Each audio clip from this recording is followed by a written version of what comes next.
20h sur la RTB, madame, monsieur, bonsoir. Les titres.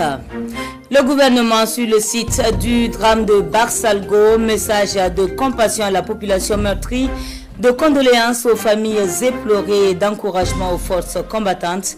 Nous serons en ouverture d'édition avec la délégation conduite par le ministre d'État porte-parole du gouvernement. Le monde se mobilise pour la santé pour tous. Un message passé à Brazzaville, en République du Congo. L'OMS y tient sa 74e session avec ses États membres, dont le Burkina. Il appartient à chacun de tirer leçon des pandémies et catastrophes vécues. Nous y serons en cours d'édition pour le démarrage des travaux. Une semaine à Gombuscou nous conduit dans l'ascension du mont Kinda, encore appelé mer des collines. Il est le plus élevé avec 400 mètres d'altitude. L'expérience de la montée avec nos reporters en séjour dans quelques minutes. 6 terroristes et 2 pick-up chargés de matériel détruit dans la localité d'Anefis. L'actualité des FAMA dans la lutte contre le terrorisme nous conduit sur le chemin de Thessalie ce 26 août. Les actions des vecteurs aériens vous seront décortiquées dans la page spéciale AES. Une fois de plus, bonsoir et merci de nous suivre. Porteuse d'un message du chef de l'État aux populations de Barsalgo, victimes d'une barbarie sans commune mesure, la délégation gouvernementale conduite par le ministre d'État porte-parole s'est rendue ce 26 août sur les lieux. Elle y a pris langue avec le chef de la localité, entouré de ses notables, rendu visite aux 2 blessés encore au centre médical et encouragé les forces combattantes. Le point de la mission avec Draman Guéné. Barsalgo, la résiliente. Après l'attaque massive contre les populations, le réconfort vient du gouvernement. Le président du Faso dépêche une équipe pour soutenir les familles éplorées et l'ensemble des populations. Le ministre d'État, porte-parole du gouvernement, le ministre de la Sécurité et le ministre de l'Action humanitaire avec le patron des armées. À Barsalgo, c'est le chef entouré de ses notables qui reçoit la délégation au nom de la communauté. Le gouvernement est venu avec un message de compassion et de condoléances, mais aussi pour écouter les populations meurtries. La solidarité du gouvernement et des plus hautes autorités du pays. Le gouvernement renouvelle son engagement à prendre gratuitement en charge les blessés, à renforcer la sécurité et à apporter le soutien humanitaire qui s'y est.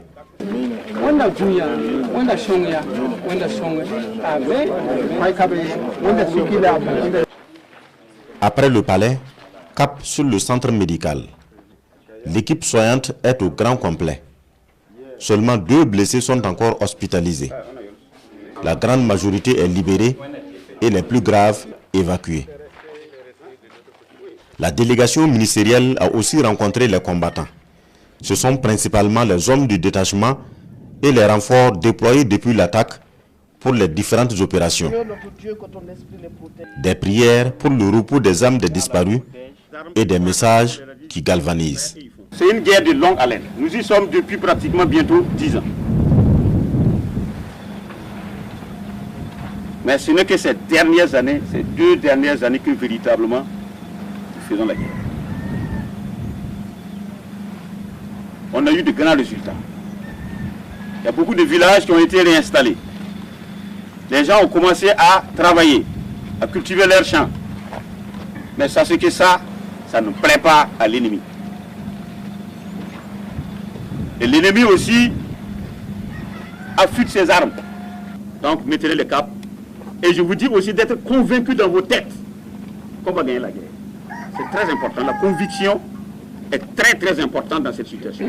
Face aux soldats, la délégation porte également le message de soutien du président du Faso.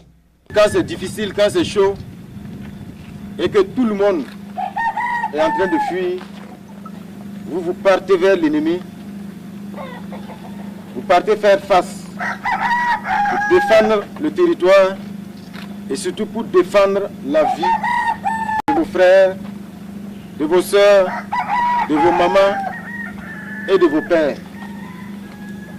Cela nous oblige en tant que gouvernement à vous exprimer toute notre reconnaissance pour ce sacrifice que vous consentez tous les jours pour que le Burkina Faso reste debout. C'est vrai qu'ici à Barsalgo, il y a quelques jours de cela, il y a eu une attaque lâche et barbare qui a fait des victimes civiles comme des combattants. Mais quand nous regardons tous les visages ici, nous ne voyons aucun signe de peur ou de découragement. Ce que nous voyons, c'est de la détermination. Barsalgo est encore sous le choc, mais loin du désespoir. La population reste résiliente. Et c'est justement en faveur des forces combattantes qu'est orienté l'acte de solidarité d'un jeune opérateur économique burkinabé. Mahamoudou Kédega, résident en Chine, offre un lot d'équipements sportifs et des vivres. La remise s'est faite au gouvernorat des Hauts-Bassins, comme le témoignent Idrissa Traoré et Ismaël Saturnin Paris. Un bon samaritain au gouvernorat des Hauts-Bassins. Mahamoudou Kientiga, ce jeune opérateur économique burkinabé vivant en Chine, laisse parler son cœur au profit des militaires et des volontaires pour la défense de la patrie. Un don de matériel sportif et de vivres comme soutien aux forces combattantes engagées sur le front. C'est l'amour pour mon pays qui m'a amené à poser ce geste. Étant en Chine, nous suivons les choses de près et nous voyons les efforts de nos forces combattantes sur le terrain. C'est aussi de notre devoir de les soutenir du mieux que l'on peut. Le geste de Mahamoudou Kientiga est bien vu par les autorités régionales. Et dans le contexte actuel que vit le pays, aucun geste de ce genre n'est de trop. Nous sommes très heureux de recevoir encore une fois un Burkinabé qui est venu apporter soutien et réconfort à nos forces de défense et de sécurité. C'est maintenant plus que jamais que nous avons besoin justement de cet élan de solidarité. Que chaque Burkinabé puisse, là où il se trouve, se rappeler que le pays compte sur lui. Et aujourd'hui, nous voulons saluer cet engagement patriotique.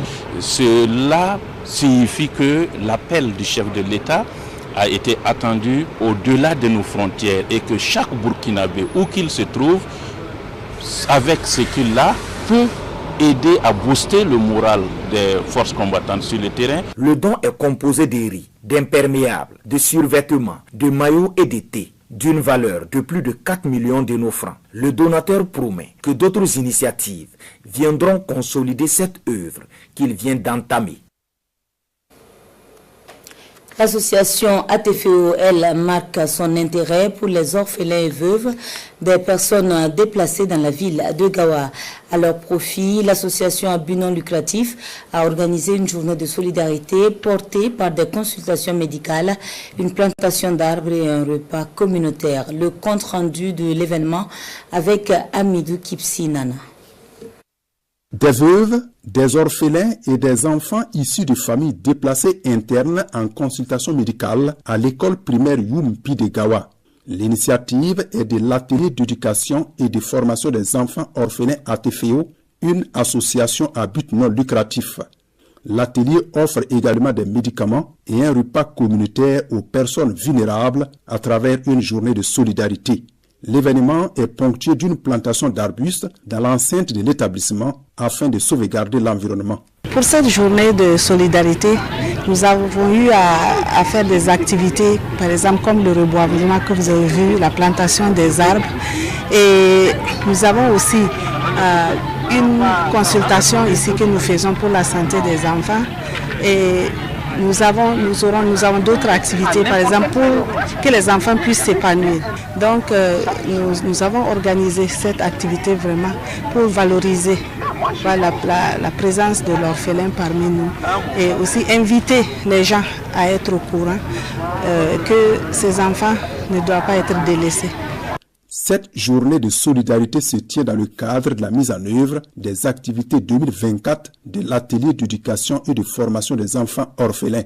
Il s'agit du repas communautaire qui a regroupé les enfants de la communauté, les enfants PDI, les femmes PDI et la communauté.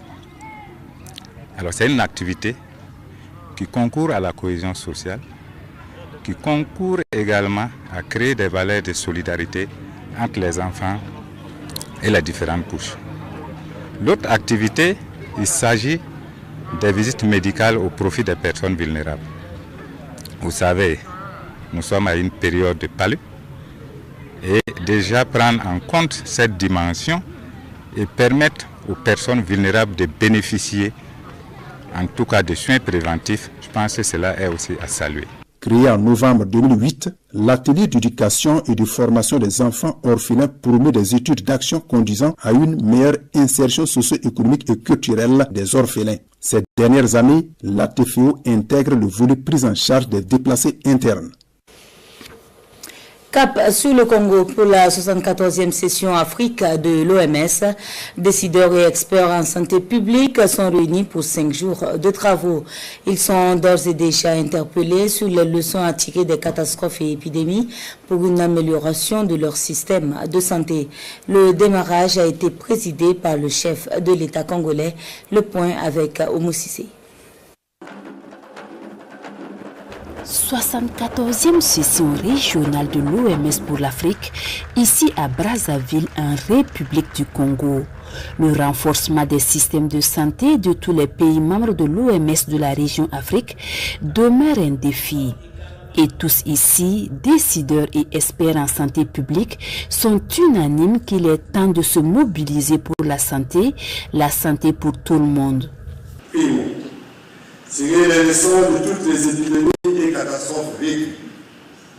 Second, intégrer les défis de la santé liés au changement climatique, aux conflits armés encore présents dans certaines régions africaines et à l'explosion démographique en cours qui s'ajoute aux vulnérabilités de la mère et de l'enfant, celles des populations périurbaines, de nos mégalopoles et du monde rural.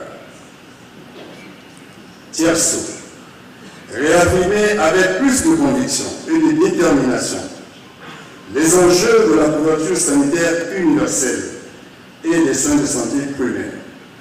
D'où la nécessité pour les pays membres de la région Afrique de l'OMS d'investir dans les infrastructures de santé et aussi dans les ressources humaines en vue de répondre efficacement à la demande croissante des populations. Une population africaine qui dépassera la barre de 2 milliards d'habitants d'ici à l'horizon 2050 selon les prévisions de l'Organisation des Nations Unies.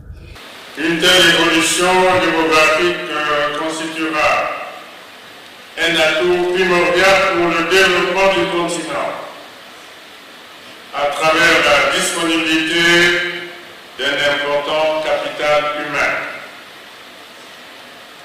Cette croissance de notre population générera également d'autres défis plus contraignants dans le domaine de la santé, notamment en termes de soins suffisants et de qualité.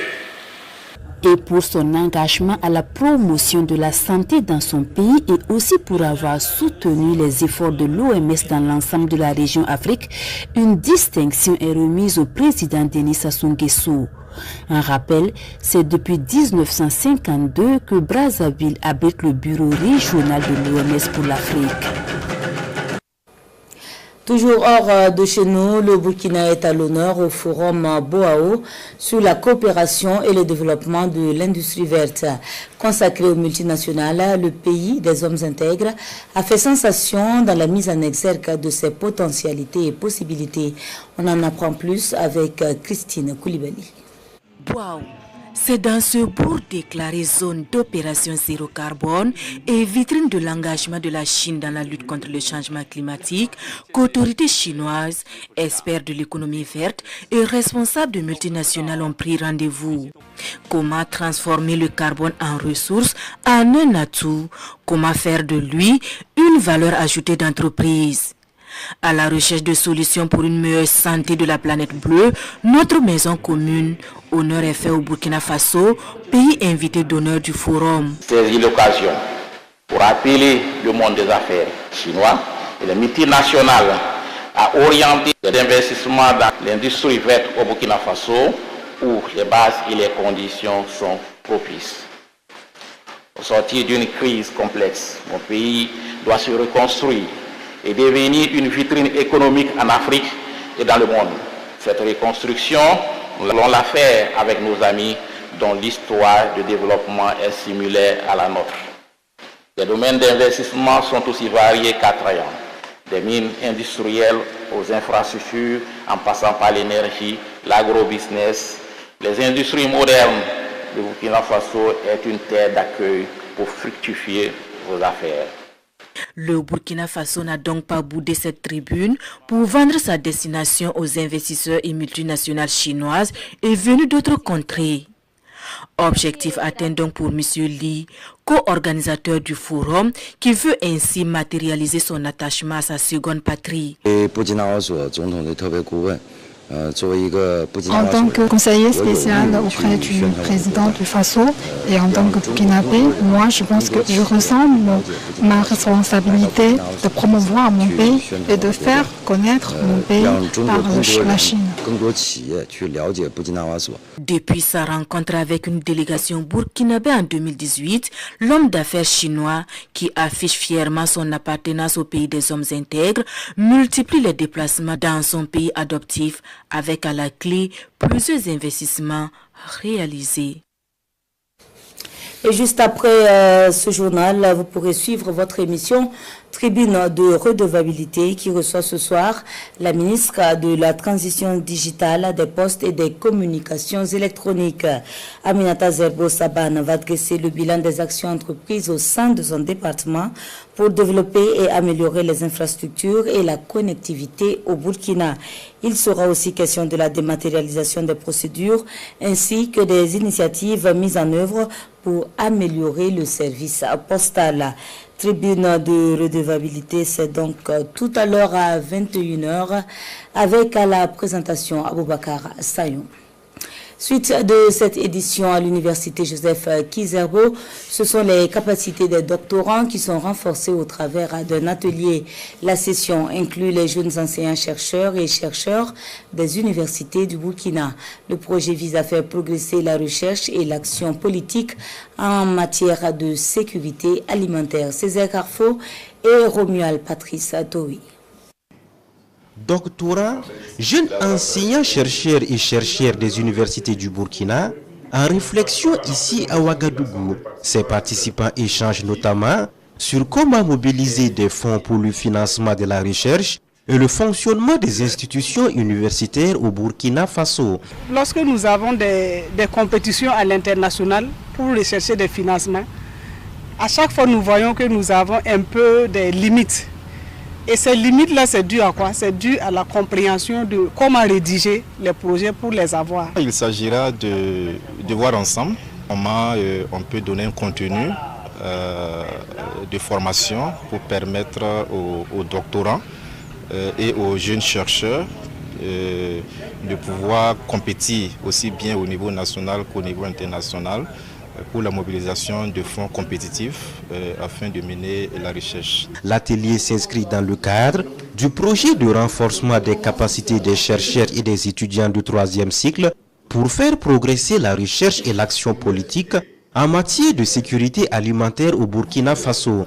Un projet financé par l'Agence des États-Unis pour le développement international à travers l'Université de Floride. Comme on parle de projet de compétition, il faut qu'on améliore ce côté compétitif des chercheurs et des enseignants-chercheurs pour qu'à tout moment, on puisse arracher davantage de financements. Le financement de l'Agence des États-Unis pour le développement international inclut également l'octroi de 6 bourses d'études de Master 2 pour des étudiants burkinabés qui vont travailler dans les domaines de l'élevage et de la transformation de produits animaux. Bientôt, le 14e symposium de sculpture sur granit. 17 artistes de diverses nationalités attendus sur le site de Tamé-Yargo.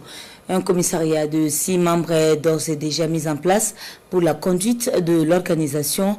L'installation avec Karima Bikenga. Bientôt, de nouvelles formes taillées ici à Tamé-Yargo dans l'Oubli-Tenga. Ce site non loin de Lango accueille le 14e symposium international de sculpture sur granit. Et cette visite est précédée de l'installation officielle du commissariat en charge de l'organisation de l'événement. C'est une innovation et cette année nous attendons véritablement que nous puissions offrir une édition qui se démarque des éditions donc passées, que chaque pays qui vient puisse laisser son empreinte sur ce site pour exprimer notre attachement à la promotion donc, de ce que nous avons de plus beau au Burkina Faso. Ils sont 6 membres à travailler sous la direction de Siri Kiki. Le commissariat a la responsabilité de définir le contenu artistique du symposium et de sélectionner les artistes. Pour 17 artistes à retenir, il enregistre déjà une quarantaine de candidatures de plusieurs nationalités. Dans les dossiers qui nous ont réussi, il y a 9 nationalités, 9 pays qui ont postulé. On espère que dans ces 9 pays, il y a 40 dossiers. On va sélectionner 17. On va faire en sorte qu'il soit le plus, le plus large possible, qu'on prenne des gens qui viennent d'horizons divers pour qu'il soit un symposium bien réussi. Le symposium international de sculpture sur granit est un biennale vieux de 37 ans. La première édition remonte à 1989. Celle de 2024 est prévue du 3 au 24 octobre prochain.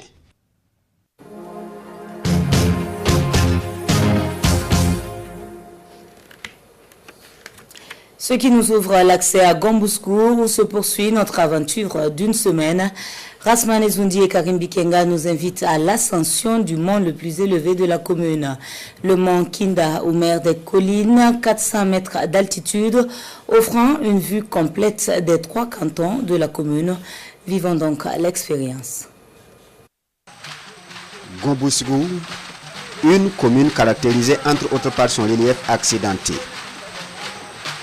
De Zurmakita à Fungu, en passant par Bousgou, des chaînes de montagnes rythment la géographie de ce département à 45 km de Manga.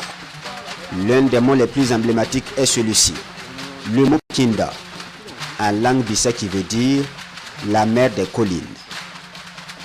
Bienvenue donc au pied de la mer des collines pour une montée à 400 mètres d'altitude en compagnie de ses habitués des lieux.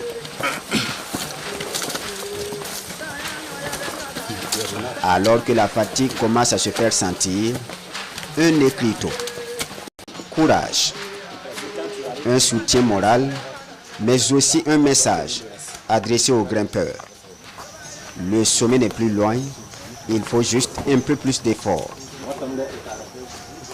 Et au sommet du mont Kinda, nous y sommes, après quelques minutes de marche, entre crête, col et vallon. Une vue sur Gombouskou est offerte aux visiteurs du haut de la mer des collines. Une fois au sommet donc, du mont Kinda, ça nous présente un autre visage.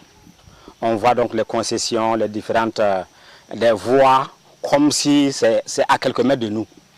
Comme si on a l'impression, si on tend la main, on va toucher donc une concession ou un endroit donc bien déterminé. Et pourtant non. Sur le mont Kinda, on arrive à voir donc le barrage de Kourga, on voit donc le barrage donc de Fungu, à lequel donc le barrage de Bagré, comme si c'est à quelques mètres de nous. Et derrière, nous avons également donc le barrage de Zurmakita qui se présente comme si c'est à quelques mètres de nous. Et ça présente un paysage vraiment spectaculaire, beau à voir. Ce beau paysage à voir suscite déjà des initiatives au niveau de la municipalité et au sein des organisations scolaires de Gombouskou, comme la compétition dénommée la montée sur Kinda. Et le rêve de ce guide, l'institution de la montée sur Kinda, à l'image d'autres événements au plan national. Nous avons de la chance qu'un pays est gourou chez nos esclaves, quelque chose est déjà fait là-bas. On peut peut-être copier cela à l'attitude Naouri. Si quelque chose peut faire, donc allant dans ce sens, ça permettra quand même en tout cas de valoriser effectivement donc, ce mont Kinda. Et pour ce faire, donc, nous interpellons effectivement donc, les responsables, la mairie, la province, la région, le pays tout entier, effectivement donc main dans la main pour voir en tout cas ce que nous pourrons faire pour valoriser effectivement donc ce mont Kinda. L'itinéraire de montée est déjà balisé. Un acquis sur ce site potentiellement touristique. C'est une épine de moins et s'il arrivait qu'effectivement on doit quand même valoriser ou encore aménager encore plus, ça c'est déjà donc un atout. En tout cas, ce sera encore plus facile. En tout cas, parce qu'il y a déjà quelque chose est déjà fait, en fait. Voilà. C'est-à-dire que ce qui reste, ce n'est plus les marches pour monter, mais c'est l'aménagement. C'est l'aménagement au niveau donc, du sommet. Okay. Voilà, si on peut peut-être aménager au niveau du sommet, et pourquoi pas installer effectivement, donc, même si ce reste que des bâches ou encore des endroits où des gens peuvent s'asseoir, juste échanger, discuter, prendre un peu de thé, je crois que ça serait vraiment encore meilleur. L'appel à l'aménagement de ce site est donc lancé. Pour Alémari, la mise en place de commodités d'accueil de grimpeurs est avantageuse à double titre. Le premier avantage, la promotion du tourisme, et le second, la création d'emplois avec à la clé la génération de recettes pour des particuliers et la collectivité. Rendez-vous donc est pris pour demain pour la suite de l'aventure. Et en attendant, la commune de Nagrengo nous accueille pour le camp national de jeunes 2024. 8 jours ont été retenus pour des initiations aux fondamentaux du civisme et de la citoyenneté. L'activité se veut aussi un cadre d'échange et de brassage culturel. Le point de Adama Guitier et Chantal Outraogo. Rendez-vous des jeunes du Burkina Faso à Saté dans la commune de Nagrengo pour l'édition 2024 du camp national de jeunesse. Durant 8 jours, ces 150 campeurs vont se consacrer à l'apprentissage des règles du civisme et de citoyenneté, acquérir des valeurs sociales et culturelles. Cette initiative vise à forger une jeunesse consciente et engagée dans la construction de la nation burkinabé. Les activités vont s'articuler essentiellement autour donc, des actions de communication sur des thèmes comme le civisme, la citoyenneté, la culture de la paix, mais également donc, la sensibilisation sur la consommation de la drogue et des stupéfiants. Il y aura également des activités artistiques et culturelles et également des visites touristiques, mais également donc, des reboisements.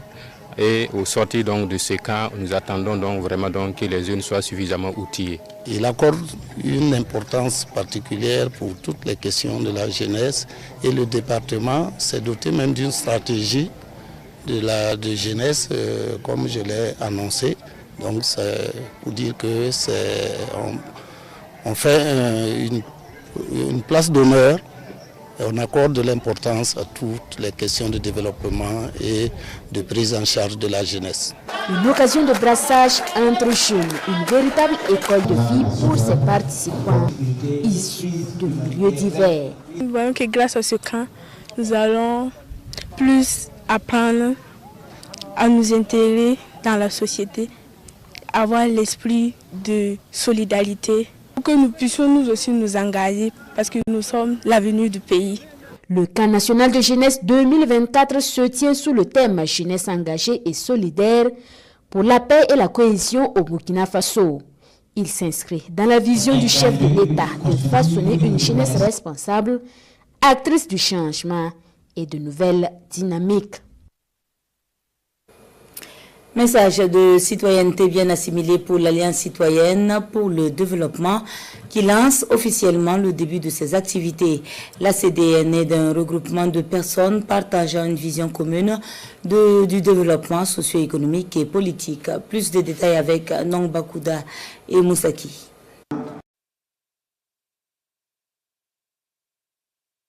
Don de sang au profit des FDS et BDP. L'Alliance citoyenne pour le développement lance ainsi officiellement ses activités. Membre de la coordination nationale de la veille citoyenne CNVC, cette alliance s'engage aux côtés du gouvernement de la transition pour le développement endogène de Burkina Faso. Elle dit apporter son soutien au président du Faso, le capitaine Ibrahim Traoré, à travers ses activités placées sous le thème promotion de l'entrepreneuriat jeune, culture de la paix. On a fait ça pour accompagner le président Ibrahim Traoré. Notre objectif, nous voulons accompagner le président Ibrahim Traoré pour sa mission. Nous avons vu qu'il a pris un chemin qui est droit. Nous sommes très contents. Nous sommes avec notre président. Quelle qu'en soit de la situation, nous sommes derrière lui. Un sentiment de satisfaction. Je suis vraiment content que la jeunesse s'est rendue compte qu'il faut qu'on fasse des alliances pour soutenir le président Ibrahim Traoré, vu ce qu'il a amené comme solution pour le Burkina Faso. Donc vraiment, moi je les encourage beaucoup, que Dieu vraiment nous donne la force de continuer. Le lancement des activités de l'Alliance citoyenne pour le développement se veut un cadre pour la mobilisation des hommes et femmes pour des travaux communautaires. À cette cérémonie, les organisateurs appellent les jeunes à la promotion de la paix et du vivre ensemble au Burkina Faso.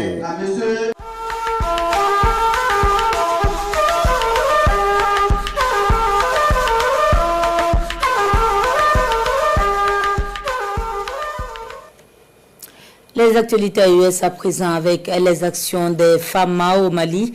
Ce 26 août, les vecteurs aériens ont été sollicités à environ 80 km au nord de la localité d'Anefis sur la route de Tessali.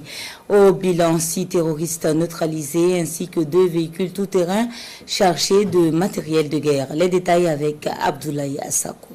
L'état-major général des armées informe l'opinion que dans la matinée du 26 août 2024, lors d'une mission régulière de surveillance du territoire national et de lutte contre le terrorisme, dans le cadre de l'opération Maliko, les FAMA ont repéré 2 véhicules tout-terrain chargés de matériel de guerre appartenant aux groupes armés terroristes à environ 80 km au nord de la localité d'Anefis sur la route de Tessalit.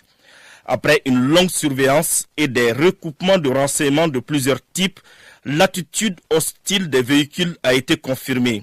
Ainsi, ils ont été détruits avec précision. Au cours de la même opération, 6 terroristes ont été neutralisés. L'état-major général des armées salue le professionnalisme et l'efficacité des FAMA, la collaboration étroite des services de renseignement ainsi que l'attitude positive des populations maliennes qui n'attendent que le retour de la paix et de la stabilité. L'état-major général des armées réaffirme l'engagement des FAMA à protéger les personnes et leurs biens sur l'ensemble du territoire national. De la traite des Noirs au terrorisme sur les traces de la période coloniale, des périodes retracées par Brahima Mariko dans son livre intitulé « De la démonocratie à la Wagner-phobie ». La cérémonie de dédicace est intervenue au Palais de la Culture, Amadou Ampateba. Nous feuilletons l'ouvrage avec Ibrahim Konaté et Abdoulaye Diarra. De la démonocratie à la Wagner-phobie ou le pouvoir des démons est un ouvrage de 202 pages qui relate les dégâts causés par le colonisateur de la période de l'esclavage à nos jours. La démonocratie est une déformation de la démocratie. La démocratie, c'est quoi? C'est le pouvoir du peuple, pour le peuple. Mais les Européens ils ont transformé ça pour faire ce qu'on va appeler la plutocratie, le pouvoir de l'argent. Mais en Afrique, notamment les anciennes colonies, ils ont créé la démonocratie. C'est-à-dire faire en sorte que nos dirigeants restent à courir derrière le pouvoir. Ils courent derrière le pouvoir, rien que le pouvoir. Et ils sont prêts à laisser leur vie jusqu'à ce qu'ils gardent leur fauteuil de président. Donc c'est ce système-là qu'on a décrié en parlant de démonocratie, de pouvoir du démon. Je me suis donné le temps de lire ce livre-là, d'un bout à l'autre. Et le contenu m'a convaincu. Et je me suis dit que c'est une contribution qui mérite d'être portée à la connaissance du public. Une contribution à la relecture, à la vision qu'on a aujourd'hui de notre Mali. Le ministre Andogoli Guindo a tenu à saluer l'engagement des acteurs de la chaîne du livre et cette initiative patriotique de Brahima Mariko. Les professionnels de la critique et les professeurs auront le temps et le plaisir de disséquer l'œuvre et l'apprécier sous un angle plus critique, sous un angle plus professionnel, j'allais même dire savant. 4 livres à son actif. Brahima Mariko est un enseignant à la retraite. Il a été successivement professeur de philosophie, censeur, proviseur, inspecteur général de l'enseignement secondaire, puis secrétaire général au ministère de la Jeunesse et des Sports.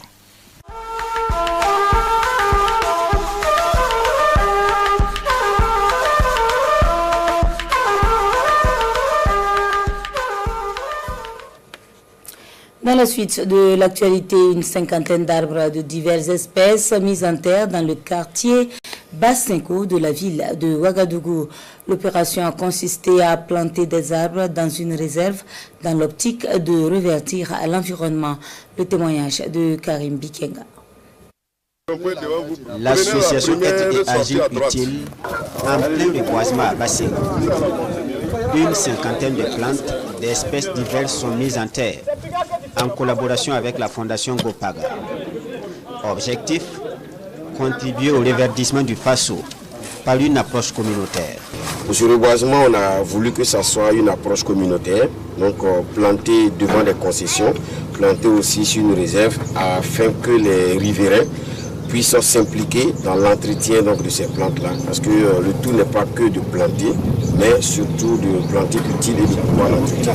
Cette opération de plantation traduit également l'engagement de l'association Être et Agir Utile à protéger l'environnement. Les sites choisis, cette réserve et les devantures des concessions voisines. Les bénéficiaires, pour leur part, promettent de veiller à l'entretien de ces arbres. Pour voir comment on doit entretenir ces arbres-là. Donc à ce niveau, il n'y a pas de problème. Et la qualité des plantes, s'il y a des grèves, c'est une protection. Et ensemble, en tout cas, ces arbres-là, c'est pour tout le monde, c'est pour tous les résidents. Ensemble, nous allons se donner la même. L'association Être et Agir Utile œuvre dans la promotion de l'engagement citoyen, l'assainissement et la défense de l'environnement. Elle promet poursuivre ses actions de reboisement dans les jours à venir dans d'autres quartiers de Ouagadougou, avec l'appui de ses partenaires. Des nouvelles de la célébration de la 26e édition du Maouloud. La commémoration s'est tenue sous le thème « Invocation spéciale pour la paix et la stabilité ». Les fidèles musulmans ont répondu présents à l'invitation présidée par le cheikh Asmata Tidjana. Le compte-rendu de Adama Guiti et Isiaka Nana. Une journée de prière, d'invocation et d'adoration dans l'enceinte de la Maison de la Culture Jean-Pierre Guingané. Ces fidèles musulmans de la communauté tidjanienne du Burkina Faso commémorent ici le Mouloud ou la naissance du prophète Mahomet. Des moments surtout de rappel sur les principes et valeurs de la religion musulmane. Le cheikh est venu spécialement pour la paix du Burkina Faso et pour la stabilité du Burkina Faso. À ce titre, depuis hier, nous avons commencé les prières, les zikrs, les incantations pour le peuple burkinabé, pour la nation tout entière et pour ses autorités.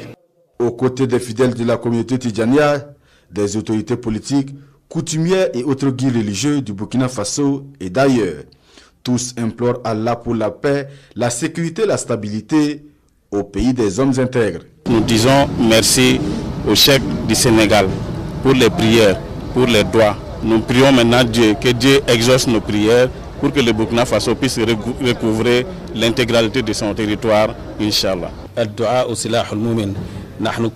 prophète Mohammed sallallahu alayhi wa sallam a dit que l'épée d'un musulman, c'est les doigts. Raison pour laquelle ils sont venus.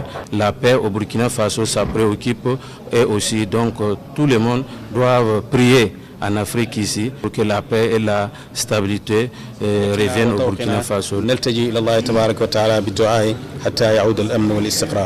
Lecture du Saint-Coran, prêche, bénédiction ont ainsi ponctué cette journée de commémoration de la naissance du prophète de l'islam par la communauté tidjanienne.